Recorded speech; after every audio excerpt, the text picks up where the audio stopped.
This is the Other 22 Hours podcast.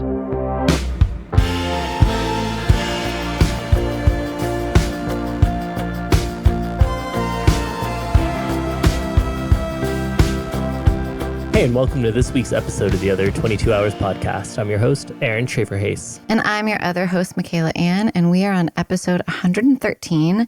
This week, we are featuring our conversation with Amanda and Abner of Johnnyswim. Yeah, they started putting out records as Johnnyswim in 2008, and since then, they've been on a bunch of late-night shows like Leno, The Late Late Show with Craig Ferguson. They've been on NPR's Tiny Desk, All Things Considered, and their song Home is the theme song of a little-known TV show called Fixer Upper. They have done a lot beyond just putting out records and playing music. They've published a book called Home Sweet Road, Finding Love, Making Music, and Building a Life One City at a Time. They've even had their own TV show on the Magnolia Network from Chip and Joanna Gaines from the Fixer Upper. And they're currently working on a musical. Yeah, it's quite a varied, diverse creative life, which is one of the topics we touch on here. More so about like expanding your definition of success and accepting that it can be much bigger than just a very streamlined, narrow focus of success in your career. It's a very wholesome look at just like what it means to be human and what it means to be alive. Yeah, we talk a lot about prioritizing how we recharge and how important that is, even though it can be so challenging to do so. What is fertile ground for creativity, how we stay open and curious, and staring at grass, I think we said multiple times. Mm-hmm. Absolutely. But this conversation was so fun. We all were just like, we could probably sit and talk for 10 hours. It felt like we were rapid fire trying to fit everything in. Yeah, it's one of those conversations we love that just is like a rocket ship right from the start. But before we get into that, we must point out that some of the topics that we talk about in this conversation come from suggestions from our Patreon community. That's because they get advance notice of the guests before we have these conversations, and they can submit questions, thoughts, topics, all of that. So if that sounds interesting to you, or if you'd like to just support this show financially, it is the only way that we make money to produce this show. So if any of that sounds like it's up your alley, there is a link for the Patreon below in our show notes. And if you are a visual person, this conversation and all of our previous conversations are available on YouTube. So without further ado, here's our conversation with Johnnyswim. Nice to meet you both. What a nice pleasure. To meet you guys. Yeah. I'm Michaela. I'm Aaron. Hi, Michaela and Aaron. I'm Amanda. I'm Abner.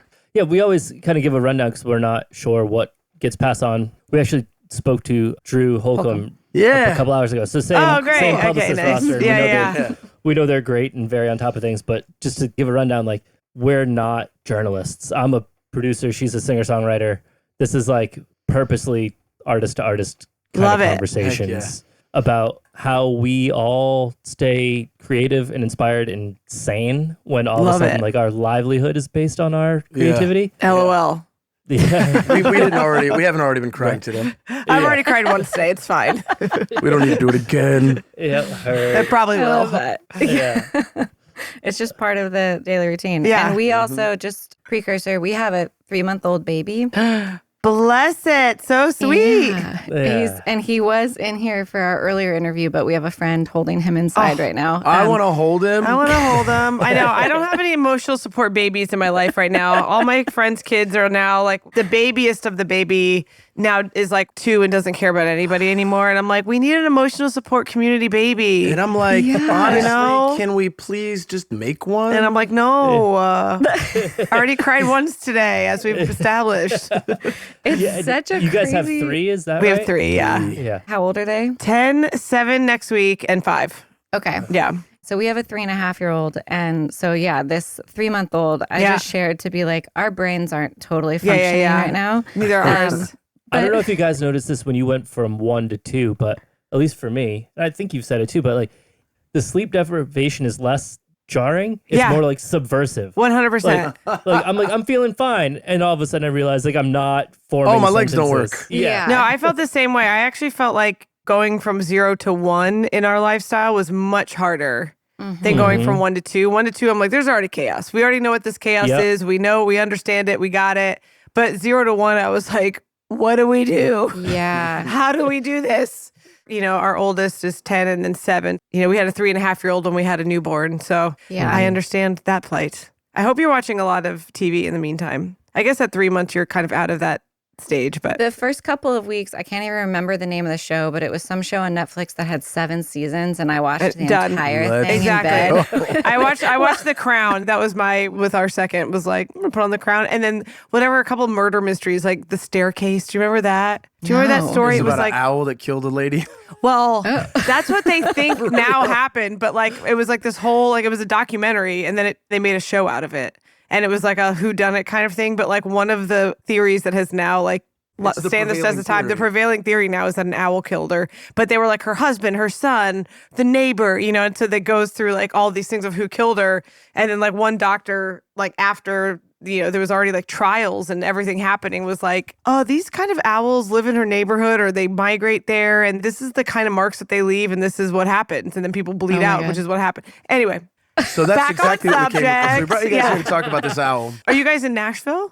We are. Okay. Yeah. It looks like a Nashville spring behind you. Yeah, it does. It is. Yeah. Yeah. It's raining today. Yeah, and you guys lucky. are in LA? Yes. We are. Cool. Because you guys were here. How long have you guys been in LA? Well, I'm originally from here. And She then says that she claims LA as she should. She's born in Singer-Songwriter, but she went to middle school, high school, and college in Nashville, Tennessee. No, I didn't. Oh, did you not? No. Where'd you go to middle school? I was in Connecticut and Nashville Oh. for 1 year. I went to high school. I went to high school and college. And 1 year in middle school. Yeah. And then the rest was 5 years in Connecticut. You skipped over Connecticut. You can't skip over Connecticut. It was I'm just 5 saying, you were years. there for a long time. Oh, yeah. But like originally from here. And then we moved back here from Nashville in 2010. Oh, Okay. cool. Yeah. Which is how many years ago? Yo, now? we've been here 15 years. 15 Yeah. years. Yeah. Yeah, claim it. Yeah. 15 years is crazy. Yeah. How does that feel? We lived in New York City for 10 years and then moved to Nashville Yeah. and have been here for 10 years because we met in college in New York. But they're both music cities in a way. Yeah, Like, absolutely. how does it feel in the comparisons of both places? I think the way we've built our relationship, even when we were just friends, into dating, into marriage, and now, our whole life has been, and it sounds like a corny bit, but it's the truth, it's built around community. Like the number one thing we look to do, or the number one thing we covet or cherish the most, is the community we put ourselves into, that we build around ourselves, both and. And in Nashville, we had a really strong community of friends, people that we love, and we still do. And a lot of those folks started coming to LA. We realized career-wise, it was not happening for us in Nashville. Nobody believed in duos at the time. And brown folks singing like folky stuff didn't really make sense either, both of which are very popular now. We moved to LA because we had community here. And so the real sense, when I think of being in a city, living in a city, I don't think of the town. I don't think of the culture of the town as much. I don't think that first. The first thing I think we both think of is the people we're with. Yeah. And so to me, LA now feels like what Nashville used to feel like for us. And when we visit Nashville now, it feels super foreign. It feels Yeah. like nothing we understand. I mean, even in the 10 years we've been here, it feels different. Because as you know, like the pandemic started and we had our firstborn like about a year and a half into the pandemic. So like with the pandemic plus like entering parenthood for the first time, now I'll go out and I'm like, I Where don't are know we? anybody here. Yeah. And, Literally. like the town is physically changing with buildings so often. There's parts of town I'm like, wait, we're in Nashville? What is this? I get lost all the time. And I'm like, I went to high school and college here. I should know this very well. And I'm like, don't know where I'm at. Don't know all the little places. And I'm like, oh, let's go to this. Oh, that's not there anymore. But there's a I'm cool just glad place there. Fido's still there. Fido's still there. Yes. That was the Yeah. staple growing up. Every so often I still That's a go heart back hug. and that's a little heart hug. Yeah. But I think Yeah. creatively, like I was living in New York when we met and I would go visit Nashville. In New York, the kind of creative scene was very like, whatever we have to do to be successful, what's cool right now. And that's what we're going to do. And I remember visiting. Not even cool, what's winning. Like, what's winning. It's exactly. Not even cool. Like what's successful. I guess maybe LA is more like what's cool. New York was more like what's successful. Like how do we get a win? And I remember visiting Nashville and when I met Abner and like a lot of his friends, who were like songwriters, but did other things, like everybody was like, yeah, I work in insurance, but here's a song I wrote. And I remember being so refreshed by it. Like, oh, they're going to do it anyway. That's how I feel. I'm going to do this anyway, even if I have other jobs. And like, I don't feel the need to just be like, what is going to be the coolest, most successful thing? Like, I kind of want to do the most honest thing. And that's what Nashville felt like. And I'm sure still in the songwriting circles, it still feels that way, I'm guessing. Still in like the circles where people are waiters and writing songs, hopefully it still feels like that.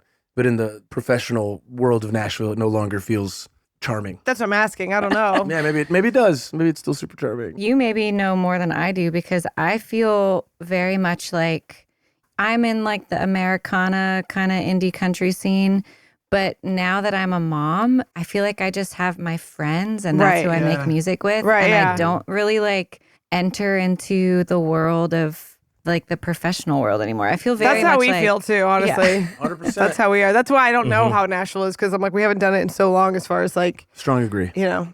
Yeah, and I'm kind of publishing world adjacent in that I write a lot for Sync. And so I get set up on rights and all of that. But like my Sync rep kind of gets where I'm coming from. Right. So like even if it's a stranger, we're kind of all approaching it like, let's make music and let's make art and talk. Yeah. You know, Which is rather so than, great. like, and then really cross our fingers that we land a sync and make some money. Yeah. Hallelujah.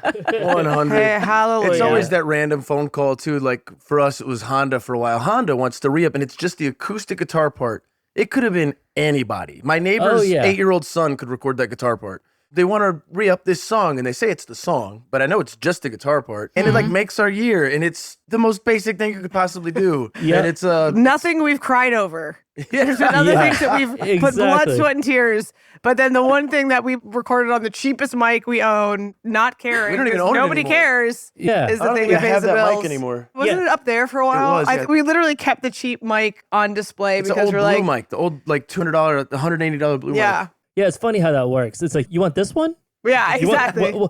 but we spent so much time on this other Oh, one. yeah. What That's about great. No, I felt Okay. like God visited me when we wrote and recorded this song. This one was like forgettable. Yeah, and I love that those calls usually come like the day after you're like, I think we got to do something Yeah. else with our lives. we always joke because at some point before we had kids, we were riding around and I thought I was pregnant, and I was like, we have to figure this out. Like, you're gonna have to get a job. And he was like, absolutely not. Not doing it. And I was like, if I was pregnant and we needed money, like, you'd have to go get a job. And he's like, I'd figure something out. I'd sell something. I'm not going to get a job. Like, I'm not built for a job. It was like, They don't want me. nobody wants this. I am built for a very specific thing, you know? I remember distinctly Michaela was playing on one of those music festival cruises. Yeah. Oh my God. Kayamo. Kayamo, Yeah. exactly. You know, and before we left, I just kind of tongue in cheek, like sent my sync rep a note. I was like, hey man, I'm going to be on a boat for like a week. No internet. I was like, anything that comes in is a yes. Just sign off. I'm good. Yeah. And he laughed. He's like, okay, man, I got 3 placements in that week that I was on the boat. Yeah. He's like, man, you need to go more often. Yeah. You need to just get out no of here, way.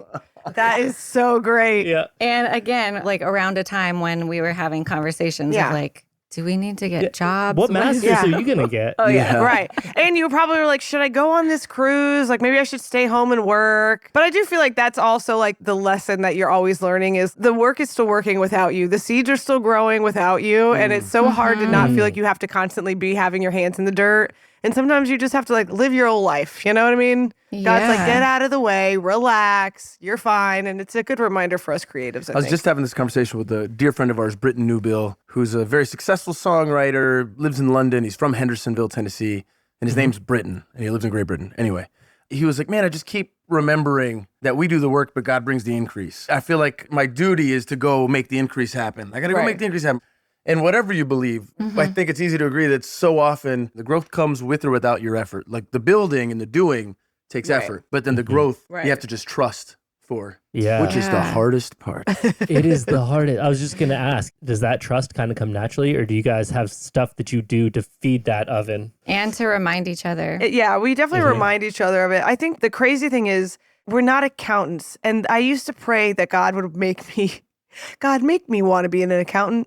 Or like something that's just like, I know my work, I've done my work is done, I go home, I shut it off. You know what I mean? Maybe accountants don't feel that way. Actually, I have my friend's mom is an accountant and she's probably like, it's tax season, LOL. You think I go home and shut it off. It's just after. Now she's going to Disney. Yeah, exactly. Now she's good. But, you know, you're so used to like having to hustle for yourself. Like you have to make things happen. You have to go sit on a corner and play a song, or you have to record yourself and put it on the line, or you have to go play open. Like you have to do stuff.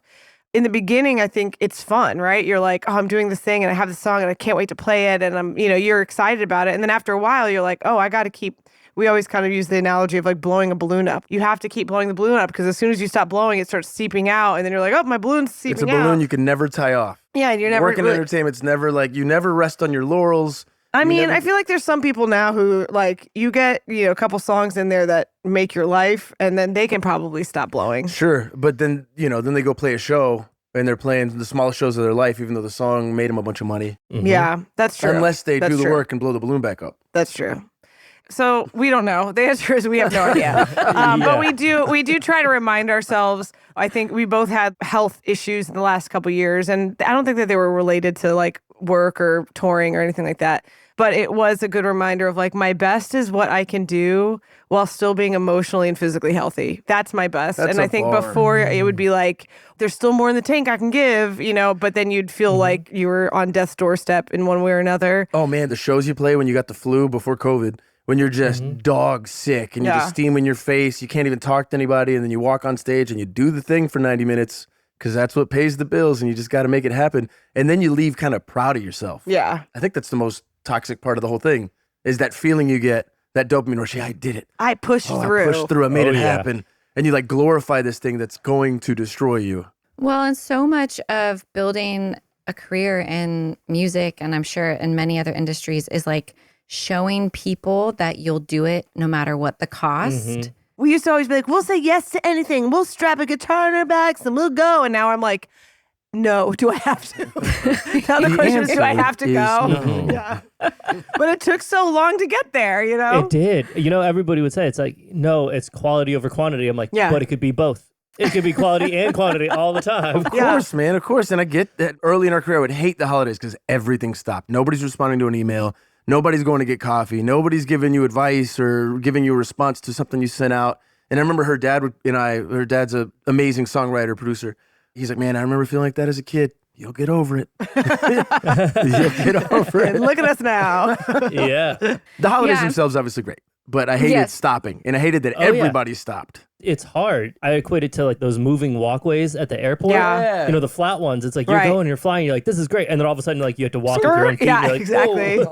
Like, this feels like a big change of pace. Yeah. Yeah, it's crazy. One of the reasons we wanted to have this podcast is even when you're on the inside and you live this, you still don't always understand, like, oh no, even though they're selling out Red Rocks or they're doing this, that doesn't mean they're going to do it the next year or the next year. 100%. There's like the anxiety doesn't ever actually go away. Yeah. Because like you guys from the outside looking in, I'm like, oh my God, they're golden. They've got all this big stuff that's happened in their lives and their careers, like their Fixer Upper theme song. Like it's just a good reminder of being like, no, we also are like, how are we going to keep this going? How are we going to sustain? How are we going to grow? Also, we've got 3 kids. Right. 100%. And a mortgage. Do I want to blow this balloon back up? This thing is smaller than it used to be. Do I have what it takes at 42 to blow up the balloon that I blew up initially at 25 or 22? Oh my God, it's been 20 years.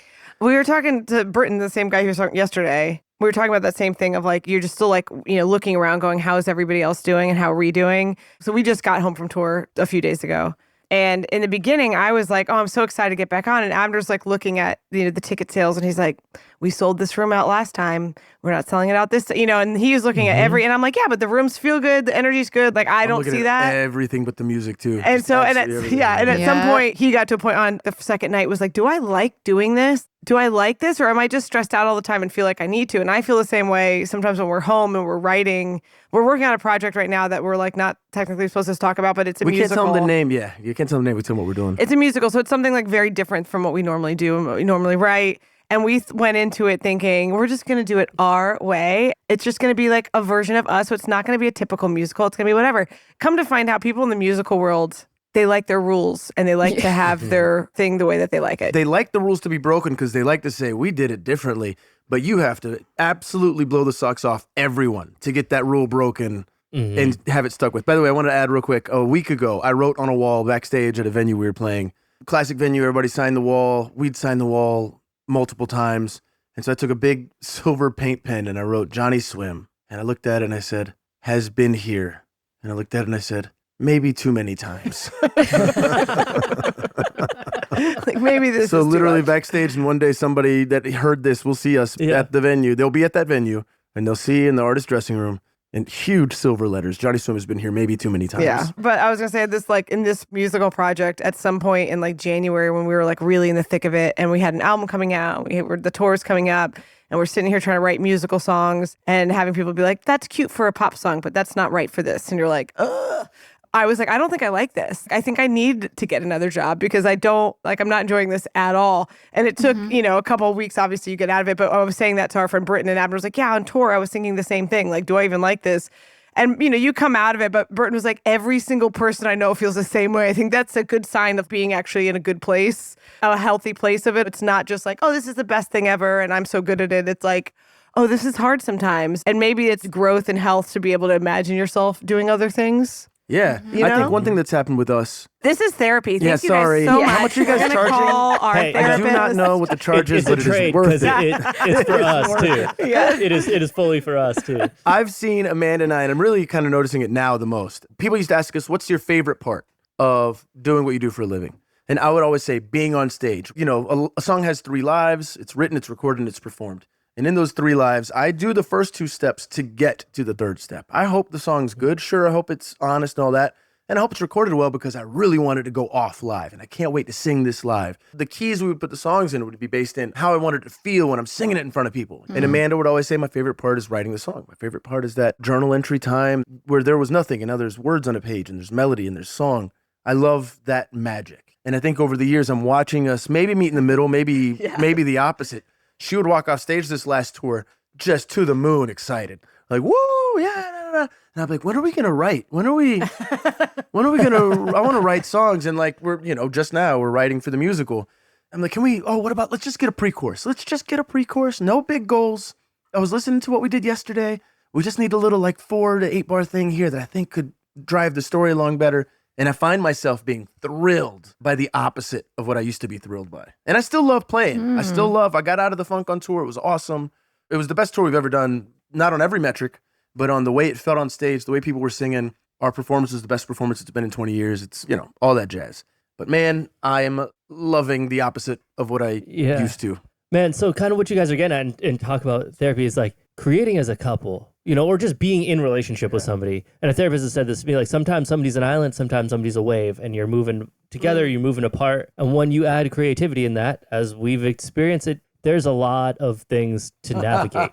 So I would assume that you guys, there is times when you're both waves moving in the same direction and everything feels like it's levitating. And there's times when your waves moving in opposite directions. Do you guys have a way? Islands. Are we going to race Or tape for islands this? in different sides of the world? We've been islands. I've been an island off the coast of Maine and she's been like near New Zealand, It's like, how is it over there? How do you guys navigate that? Creatively, for sure, there's it's less that we're into different things. It's more like our process is different. And we're realizing it more so, I think, with this musical than before, because before we could kind of meet in the middle and it was fine. But everything's kind of specific for the musical. So he wants to go in and be like, I just want to feel something and go with what I'm feeling. And it doesn't matter what I say. I can figure out what I'm saying later. I can figure out where it goes later, but I just need to get something out. And I am like, okay, that's great, but I need to know which character is talking, where they're going to be on stage, what happens next. Why are I you need saying to, this? I need what's to have prompting the the song whole to start? picture, and then that inspires me to know what I'm writing. Otherwise, it feels like there's too much. And to me, I'm like, we're going to walk into this room in London in a couple weeks, and 6 people are going to tell us why they think this is wrong, right? No matter what we do. So let me just get these feelings out. And let's just do the thing. We're going to have to change it anyway. And so we find ourselves he'll sing something, whatever. And I'll just look at him and he's like, you don't like it? And I'm like, well, I'm wondering why she's singing that, or is that the right vibe for how she's feeling? And he's like, oh my God. So we've had that a lot. And normally our biggest thing is just take a break. Sometimes it's you're just so in it that you just take a break, have a snack. Those are our 2 main rules. Take a break, have a snack, Golden take a nap. rules. And honestly, it works for all of marriage. For most of our marriage, when we would get feisty with one another, and I would be like, why is he in such a bad mood and being feisty with me? Because then, when one person's feisty and the other person's like, Yeah. why are you being feisty? And I realized that we could always distill it to either me being tired or him being hungry. And so now we kind of just that's our baseline of if somebody says something, we kind of look at each other. I used to get so offended. She'd be like, you need a snack. I'm like, no, I don't. This is how I feel. This is why I feel this way.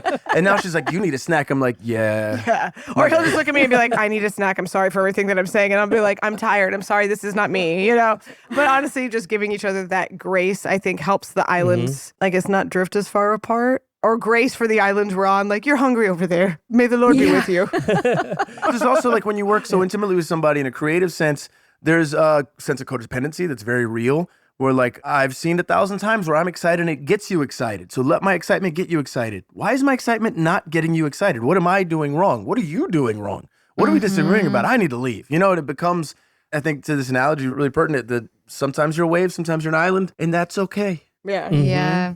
Yeah. I feel Even like- No, we're going to talk the whole time. go ahead.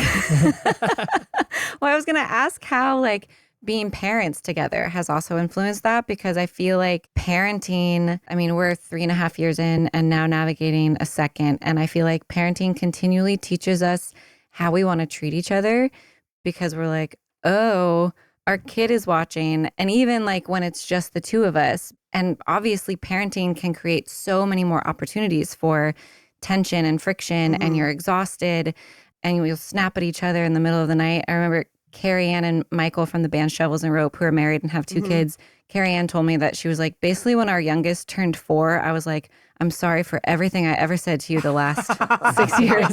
Like, I apologize. because that's like us in the middle of the night when our toddler wasn't sleeping. It's like, I'm sorry for everything I said. But has that translated, helped you with navigating, working together, because you guys parent together, live together, create together, have businesses together, and not just create music. You guys had a TV show, published a book. There's so many creative endeavors. Do you guys compartmentalize? Is like nothing off limits? Do you guys have dates where you're like, we can't talk about anything? No, I mean, We probably should. we probably should. I think what's cool, I think the answer is yes. If it was yes or no question, yes, it speaks to it. The tools we've learned creating art and business together have helped us in parenting, and vice versa. And also weaknesses we find in one, we always, not often, you find in the other. Like if you find there's something here that's a rub, you're like, oh yeah, that's also a rub here. The snack thing is just as pertinent in a songwriting session as it is raising your children. You know, you got to eat a snack, got to be rested, or you're not going to be yourself. And being able to trust that we're on the same team. I think so often it's us versus the world. We're in London writing a musical for the very first time. It's a very British show. The story exists, the IP exists. It's a famous British thing. And you got 2 brown Californian folks coming over to London to write the thing. Not anymore, but at first it was very combative in a British way, so passive aggressively. And it's us versus the world. And what I'm getting to maybe is not a healthy point, but I'm getting there. Where we're going. This is where it's going. Is that even with the kids, it's been us versus the kids sometimes? Yeah. No, I hear you. I heard that. We got each other's back. You don't talk to your mom like that. That's my wife. But I do think, when we're stressed out, it's like I notice it in the kids so quickly because I notice them mimicking how I'm talking, like if I'm short and I'm like, okay, that's fine. Okay, just give me your thing. Then they start being like, okay, mom, what's wrong? Or to each other. They'll start Or they'll each start other. doing it to each other, and we'll kind of look at each other and be like, yikes, okay, we need to slow down how we're talking. We need to, There's this brain guy that we heard once. I don't know what. I would give you the technical term of what he did. Not a surgeon, but like a studier of the brain and like the neural pathways and all this stuff. And he said the question he gets the most from parents is, how do I train my child that's in preschool or elementary school or whatever? What's something I can implement now that will help them get into Ivy League school, to get the best education, to try their hardest, to be determined and have a fulfilling, absolutely, ultimately a great life? What can I do now? And he says the answer is always the same, and usually not quite what they're looking for or what they're hoping, I would say. They're hoping for a protocol. And it is. He said, go home and love your spouse well, period. That is the number one healthiest, most efficient way to help a human develop into the best version of themselves, is to go home and love your spouse well. And that's something that lives rent-free in my head for sure. Yeah, that's why he's always nice to me. Yeah. 90% of the time, exactly. 85. Well, it's also like the way that kids are mirrors, whether intentionally or not, is really incredible. The other day, I was like trying to get our daughter ready for school, and I was like tired because we have an infant and not sleeping. And I didn't even notice, like I didn't feel mad. I was just like speaking quickly and shortly, like, come on, get your shirt on. Come on, let's go. And she stopped and she looked at me and she goes, Mommy, are you frustrated? Oh, and you're like, no, I'm just exhausted. Yeah. And you're like, be quiet. Don't talk to me like that. I'll show you frustrated. Yeah, But exactly. I stopped and I was like, oh, no, I'm not. Right. I'm so sorry that it did sound like I was. Right. I think I'm just rushing. And I was like, I'm so sorry. I'm not frustrated. Thank you for asking me. Right.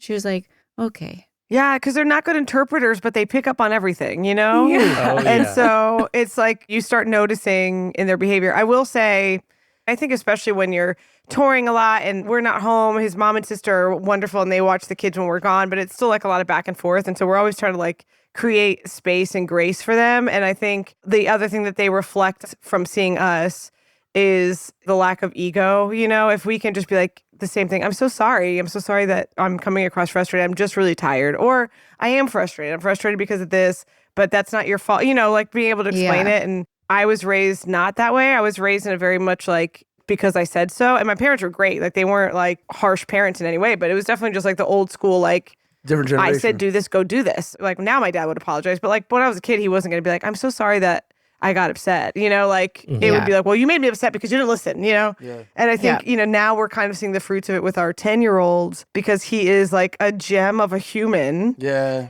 He's better than us. Yeah. I don't know what tangent we got off on that, but yeah. You know what? So the answer to your question. Took so many turns. We always say that like inadvertently, this becomes a parenting podcast. But it is all tied together. You guys are further down this path than we are. The amount of creativity that you need to use every day as a parent, like they will outwill you. Their willpower is so strong, but you have to be able to, okay, like what story can we make up? How can we get this person to do what needs to happen in the next 5 minutes? 100%. Yeah. You're at your best, I think, as a songwriter, as a creative person, when you're able to operate with curiosity. When we're writing a song today, we're writing a song. There was a chord, a melody that I liked that she wasn't super into, but she was curious about it and she found a different way to navigate this little melodic thing, and it's way better. And we were both able to look at it with not determination, but with curiosity. And I think you're at your best as a creative when you're looking at things with curiosity. And I think you're at your best as a parent when you're able to parent with curiosity. Like, all right, you're acting like that, not because you're a bad kid, not because you're whatever, not because I made some mistakes over the last couple of years. What's up? Yeah. You all right? We always turned it into how can I help you? If our kids are acting crazy, instead of being like, what's wrong with you? Like, what are you doing? Okay, how can I help you? Do you need a snack? Okay, not always, but we always shoot for that. We definitely don't always do it. We always, this is what we tell ourselves. Your ideal. How can I help you? Because it reminds you that you're the grown up and they're the kid and they need help a lot. Well, on the parenting thing, so all the different things that you guys are juggling, business endeavors that are dependent on your creativity, musical, the book you did, the records, how organized and what's your kind of like daily life like if you're not on tour, and how intentional are you about your schedule and how communicative do you need to be with each other plotting out each week? I generally handle like kids' schedule stuff so like usually the day before he'll go, what's tomorrow? And I'll say, this is what we have tomorrow. Normally when we come off tour, it's so great because we just like invite people over once we're ready to like see everybody and we cook and it's like a refilling creative time. Like usually he'll start baking and because there is that like dopamine dropout at the end of tour where you go, every day was fun. It was like being on Instagram or TikTok. It's like every day is fun. Every day is a new city, a new coffee shop, a friend, something. And then you get home and there's this like drop off of, I have to do laundry and like get the groceries and like the trash needs to go out. And it's like back to the mundane. So a while, years ago, he started baking. Whenever we get off tour, he'd start like making croissants for people and we'd have people over and just cook and kind of refill the stores, properly. Now, because we have this project that this is like the first time we've had to like dive directly back into a project. We gave ourselves one day. And we didn't even mean to. We just sat down to write and we were like, nope. And we're like, there's so much stuff that we need to do and our brains are like not there.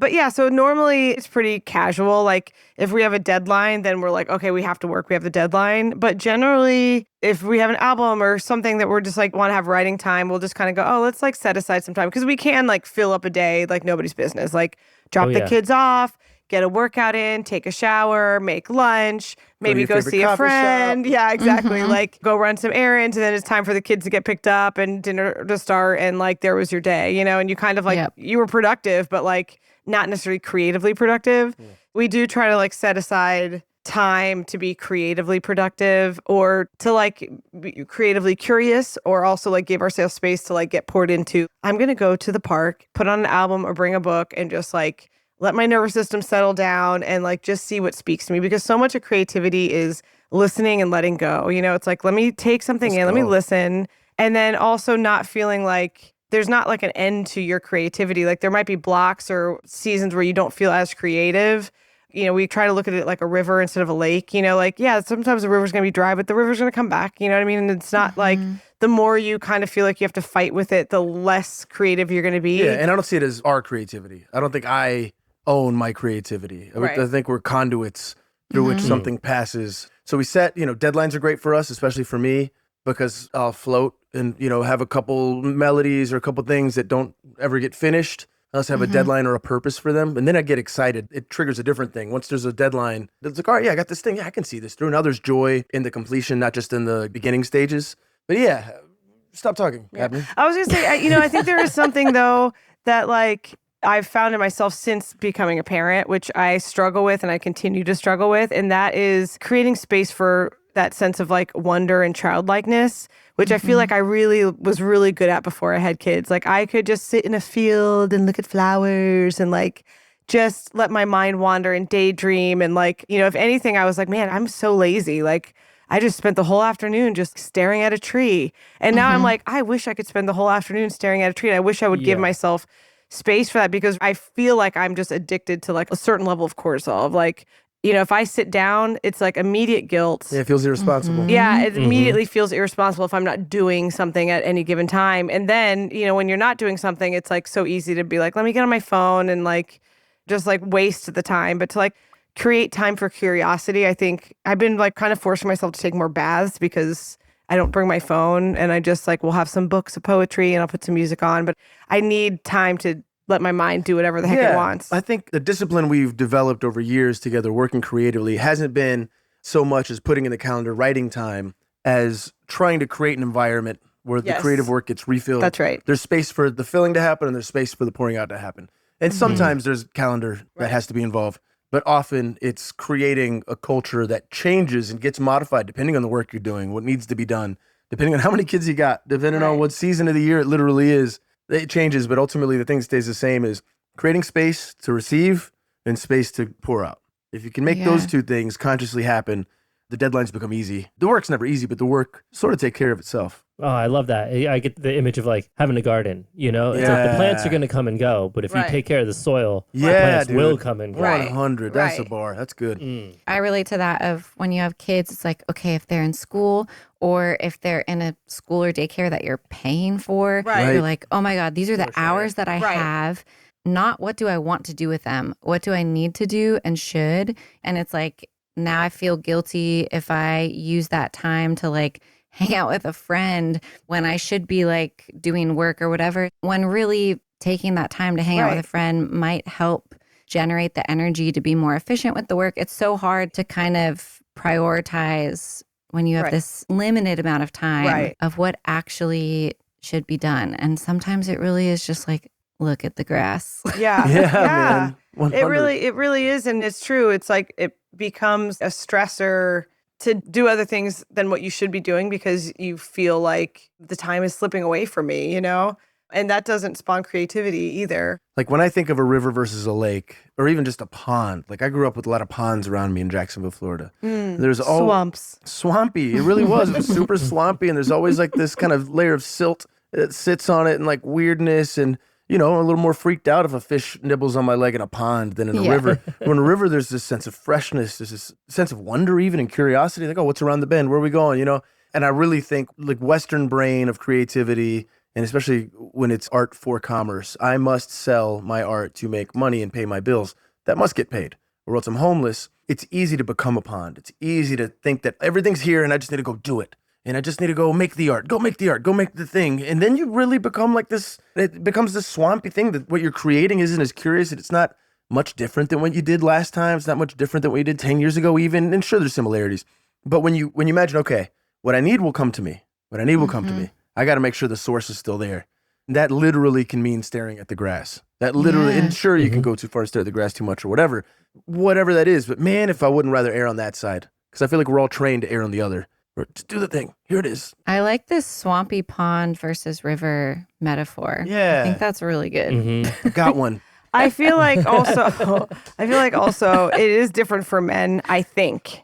Because what I notice is like he can write a song with the kids screaming around him. If he's inspired, the kids can be all around him making noise and he can zero in. He can sit there and like read a whole book in the living room with kids running around and dinner being made and dog and whatever else. And like, there is literally not a chance I would last 2 minutes. Like I would not last 2 minutes, like I'd be constantly like, my brain would just feel like it was going to explode. And so sometimes I'm like, is that ADHD hyperfixation?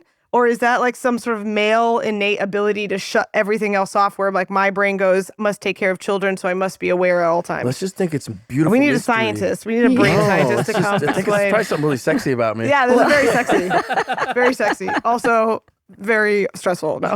Like, I get stressed out. Like, he's reading and I'm like, how are you doing this? And he's like, I'm fine. I'm like, but how are you doing this? Yeah, I don't think Aaron's like that, though, because I feel like you get overstimulated.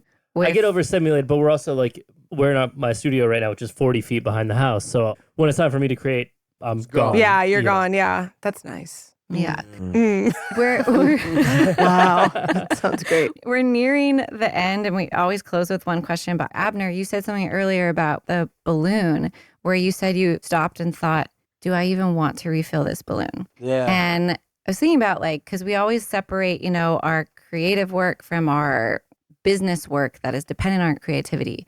But that is a really real question. We had Edwin McCain on here. He had the big pop hit in the 90s, I'll Be. Yeah. And exactly. Mm-hmm. Never met him. Love it. He's so wonderful. And he talks about how he intentionally spent a long time not making new records, just going out there pretty minimally to like make enough money and play shows and play the hits. And that was like a very intentional, in my interpretation, I'm not going to really try and refill this balloon. I'm just going to do what I need to do to maintain, because he said he was really prioritizing his family life and being home. Are those conversations you guys have? What a loser. Like, there really is a stigma There around that, is, though. for Like, sure. Of like, well, he kind of gave up for a little bit. Yeah. So there's this TV show host that hosts a game show. I won't say his name, but it's obvious. And at commercial break, he'll do like these speeches to the audience. And he gives similar ones. Like, he's trying to be a motivational speaker during commercial breaks. And he's like, you think billionaires sleep 8 hours a night? You sleep too much. You da-da-da. And he's like guilt tripping everybody. It reminds me of a Southern Baptist preacher. You think you're good? You're worthless. You got no good thing in you but Jesus. There's nothing. Like, what kind of person am I going to be if that's what I'm eating? If that's the meal I'm being served every day, what am I going to be? I'm going to yell at my kids the same way, even if it's not about trying to be a good person. I just know that that's an acceptable way to talk, an acceptable way to think. I'm not working hard enough. I'm getting stressed out thinking about thinking that way. You know what I mean? And I feel like the modern Western mentality is that you have a dream. There's this singular focus, and you must devote everything you have because we have this great land of opportunity. And it is a great land of opportunity. And one way you can use it is to have laser focus to only accomplish the one thing you ever want to do. You sleep too much, do more towards the thing. And that's just exhausting, and it's not worth filling up a balloon like that. To me, it used to be. I'm a kid with revolution in his blood. My grandfather was assassinated. My dad was ran out of a country. I sing songs, but there's still that lineage lives in me, that energy lives in me. And I think I spent so many years thinking that's the only way to accomplish a thing is to be so hyper fixated on a goal that I'm not going to get a job. Now I think the answer would be different. I'm not going to get a job because we're going to make records and we're going to sell records and we're going to sell out shows and we're going to whatever. And that just sounds exhausting now. And honestly, more than exhausting, it sounds unfulfilling. Like, what's the point of being a billionaire if you don't sleep 8 hours a day? I want to be a billionaire so I can sleep 14. Like, I don't know what the deal is. You know what I'm saying? Like, what's the point of all the effort? What are we really, really, really doing? And I heard this speech once. It was a commencement speech at a university, and it was like a Swedish dude. And he's like, there's this very Western American mentality that you must have a dream. And I'm here to tell you, don't have a dream and don't chase it. And, a pretty big statement to come out the gate with. Feels like I can maybe have 20 things wrong with that I disagree with. And he's like, when you fixate on one thing, and that the only way to accomplish that thing is to sacrifice everything around you. One, you're sacrificing things around you. You're sacrificing things of value, relationships, love, home, patience, peace. You're sacrificing your peace, which that really hit home with me. How much of blowing up this balloon of career is at the sacrifice of peace? And if it sacrifices any peace, it's too much effort. Does that make sense? And he says another thing that happens is when you're fixated on this, you'll never see the things in the periphery that could bring you just as much joy, just as much purpose, and just as much whatever your value is that you're doing this all for anyway.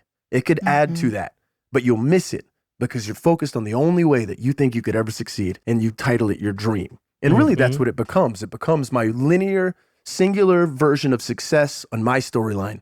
My storyline must include this thing, or this whole life was probably wasted. I think COVID was a big part of it. I think stopping it. I went through a mental health journey where I realized what I was calling my post-tour blues was really depression. We'd be gone 300 days a year, and I wouldn't know what to do when I got home. During COVID, this is a true story. I was pretty sad, and I had this hat I used to wear every show. And it still to this day is actually, now it's at the Rock and Roll Hall of Fame. That's kind of cool. On the wall by the bed. And one night, months into COVID, I was like, babe, this is going to sound weird. I'm standing there in my boxers. I put my hat on. I was like, can you just clap for me for a second? I was like, you did great today, babe. You were awesome, Dad. Breakfast you made, awesome. Great, great, great. You did and great. I took a bow and I put my hat up and I slept like a baby. It really like affected my sleep. And it's hilarious, but it was weirdly like accurate. Like something happened. I was like, okay. I've been at that point 15, 16 years into this thing, just so fixated on what success looks like for me. And I think that feeling I had this tour, do I even have the energy? Do I even want to fill this balloon back up? Do I want to rebuild or continue to grow this thing?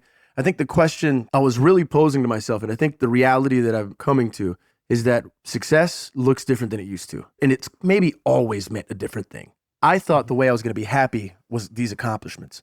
What I want is to be happy. What I want is contentment. And I set these benchmarks as what that were absolutely necessary for my happiness. And what I'm realizing now is I don't need those benchmarks to be happy. And I will not sacrifice my peace. I will not sacrifice my family. These things won't happen. And now my eyes are open. And now we're writing a musical. I didn't even like musical theater as a kid. Please don't hold that against me, universe. You're like, oh shit, I just said that out loud. And now it's like a passion that I didn't know I had. And we're casting these actors to come in for workshop. And it's just this beautiful, I feel like I'm living a whole new life, a whole new balloon, a whole new thing. And I'm like, man, I'm so satisfied. I'm so happy. And it's not the way I thought it was. I'm going to end with this on this question because I could talk for an hour on it. I think there's a little bit of a sense of mourning that my 18-year-old self has to let go, has to let a thing die that he thought his whole life was hinged to. It was the thing. And it looked like selling out arenas and stadiums. People ask me all the time, are you ever surprised by your level of success? I'm like, I'm surprised it's not more, actually. Like, I'm surprised we're playing clubs. Sorry, I thought we were bigger than this, you know? But this 18-year-old Abner that's still here is slowly but surely allowing a thing to die in order to hold more happiness, in order to hold something of much more value. I mean, there's just so much there that just like resonates, I think, with both of us and where we're at too. This realization of there is more. Yeah. And it's not a sacrifice to admit and own that there is more beyond this. Or a failure.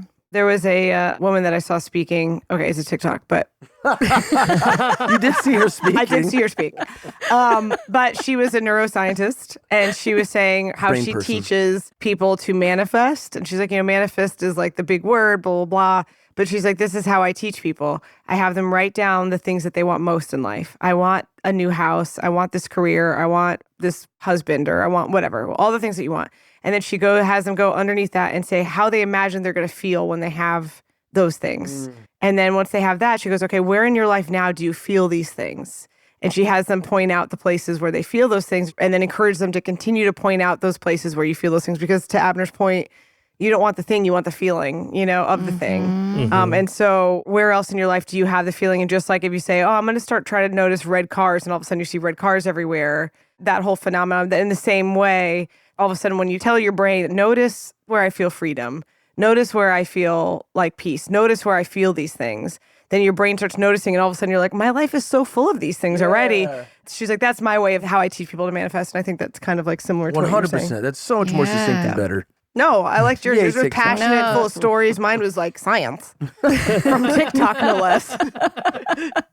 LOL. We needed both of them. I mean, I definitely, this has felt like therapy for me because I'm like, I needed to hear these things today, 100%. So Yeah, that actually leads like really well into how we like to kind of wrap up these conversations, which is kind of choose your own adventure. And I'd love to hear from each of you on this of it's either something that somebody has said to you along the way that still resonates with you, or something that you would tell younger you that's just getting started. I have two that I'm rolling around in my head. Do it. So the two things that I think roll around in my head the most is one, when we played Leno, it was like one of our first big like national TV things.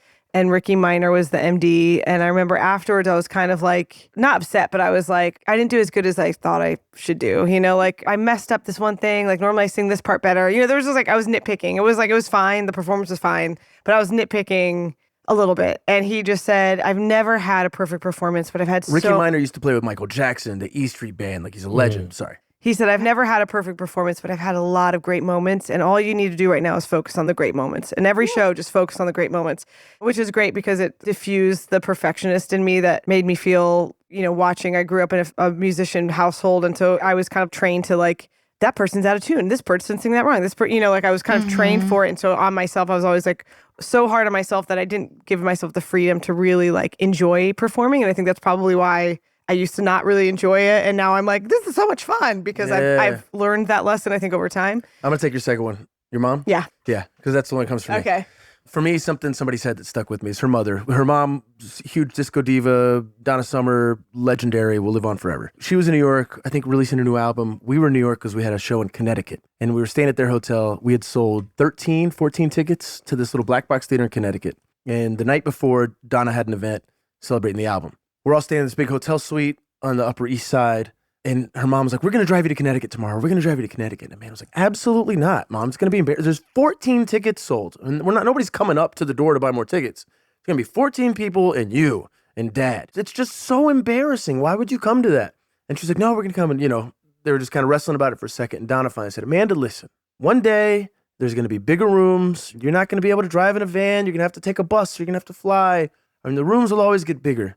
But I want to be here for this. You never get this back. These are the good old days. And when she said these are the good old days, something in Amanda and for sure me melted. And it was amazing. And they drove us up and they sat in the back and they cheered us on. And they were the first ones to put money in a tip bucket. Thank God. And the idea that these are the good old days, to stop striving, I think that's ultimately, man, if my autobiography was written right now, the title is Stop Striving. Stop trying so hard. Just stop trying so hard. These are the good old days. And that's always stuck with me. And it's hard to continue to believe it. I fight for it still, that these are the good old days. And it works with family. It resonates with us, with our kids. I mean, there's so many mornings where we're like, oh my gosh, in like 3 years, I think they'll be able to get themselves ready for school. And like, we can actually just like sleep and they're not going to jump on our heads and blah, blah, blah.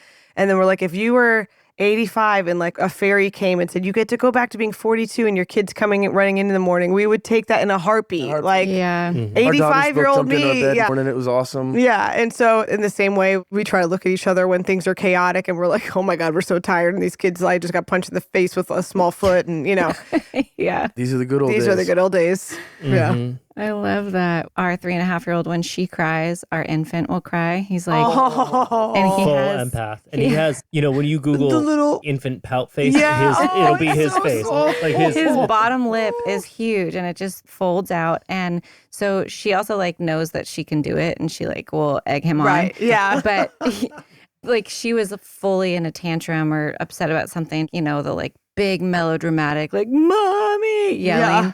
And then he starts in and he's screaming with the big pout. And it was so overwhelming. And Aaron and I just looked at each other and just started laughing. Yeah. we were like what is happening? This is it. We made this choice. Yeah, this is a choice we made. Exactly. Who's richer than us? For this. Yeah, who's richer than us? Who's That's richer something- than us? Another friend of ours, a chef. One of the reasons he's a chef is his mom would have people around the table and she'd cook for everybody that good pasta, the red sauce, Italian dude from Brooklyn. She'd look around at this little apartment with all her friends and family around the table. She goes, who's richer than us? Who's richer than us? Yeah. So that's another thing we say when things are falling apart, but the kids are cute. You know what? Who's richer than us? Yeah. Man. Guys, I've loved this. Can we go for another hour? I know, right? It flew by. I know. Yes. There's so many more things. I'm like, we could talk for 10 hours or we'll just have to get together sometime. Yes. In real Please life. hang. I've been thinking that throughout this. I was like, all right, so Yeah. we'll be in Nashville soon. Let's go get a We'll hang. meal. Let us know. Please Yeah. do. Definitely. I'll be your baby holder so I can have an emotional support baby. Deal. We got you. He's a good one. Yeah, both of them. Yeah. I'll take both the littles. It's one of my favorite things about having these conversations. It's like I can really like somebody's music and then we have a conversation with them. It's like, I like it even more. Yeah, I love that. Good people making good music. There's not much better than that. go. So, Yeah. yeah. Thank you guys so much. Thank you too. Thank you. Good luck with everything. We'll catch you guys soon. Bye. Thank you to all of you who subscribe to our Patreon or on Spotify, Apple Podcasts, YouTube, or wherever you get our show. If you haven't subscribed yet, take a second to do that right now, and we'll see you back here next week.